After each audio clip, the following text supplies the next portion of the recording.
ಮಗನನ್ನು ನೋಡಲು ಬಂದ ತಂದೆ ತಾಯಿ ಮೇಲೆ ಹಲ್ಲೆ. ಅಪಘಾತದಲ್ಲಿ ಗಾಯಗೊಂಡ ಮಗನನ್ನ ನೋಡಲು ಬಂದ ತಂದೆ ತಾಯಿ ಹಾಗೂ ತಮ್ಮನ ಮೇಲೆ ಮಗನ ಸ್ನೇಹಿತರು ಸೇರಿಕೊಂಡು ಹಲ್ಲೆ ಮಾಡಿರುವ ಘಟನೆಯೊಂದು ಕಿಮ್ಸ್ ಆಸ್ಪತ್ರೆಯ ಎಮರ್ಜೆನ್ಸಿ ವಾರ್ಡ್ನಲ್ಲಿ ನಡೆದಿದೆ.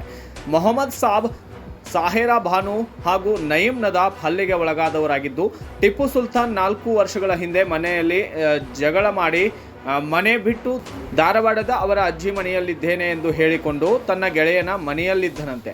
ನಿನ್ನೆ ದಿವಸ ರಸ್ತೆ ಅಪಘಾತದಲ್ಲಿ ಗಾಯಗೊಂಡ ಟಿಪ್ಪು ಕಿಮ್ಸ್ ಆಸ್ಪತ್ರೆಗೆ ದಾಖಲಾಗಿದ್ದ. ಈ ವಿಷಯ ತಿಳಿಯುತ್ತಿದ್ದಂತೆ ಮಗನನ್ನು ನೋಡಲು ಪೋಷಕರು ಕಿಮ್ಸ್ ಆಸ್ಪತ್ರೆಗೆ ಬಂದಿದ್ದಾಳೆ.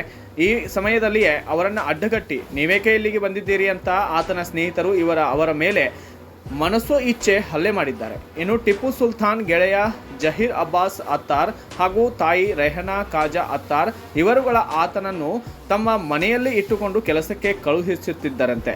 ಆತ ನಿಮ್ಮ ಮಗ ಅಲ್ಲ, ನಮ್ಮ ಜೊತೆ ಇದ್ದಾರೆ, ಇಲ್ಲೇ ಏಕೆ ಬಂದಿದ್ದೀರಿ ಅಂತ ರೌಡಿಗಳನ್ನು ಕರೆಯಿಸಿ ಅವರ ಮೇಲೆ ಹಲ್ಲೆ ಮಾಡಿದ್ದಾರೆ ಎಂದು ಆರೋಪಿಸಿ ಟಿಪ್ಪು ಸುಲ್ತಾನ್ ತಂದೆ ತಾಯಿ ಹಾಗೂ ತಮ್ಮ ಮಾಧ್ಯಮದ ಮುಂದೆ ತಮ್ಮ ಅಳಲನ್ನು ತೋಡಿಕೊಂಡಿದ್ದಾರೆ.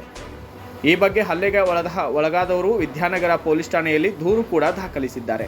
ಬ್ಯೂರೋ ರಿಪೋರ್ಟ್, ಸಂತೋಷ್ ಅರಳಿ, ಕನ್ನಡ ಜನಶ್ರೀ ನ್ಯೂಸ್, ಹುಬ್ಬಳ್ಳಿ.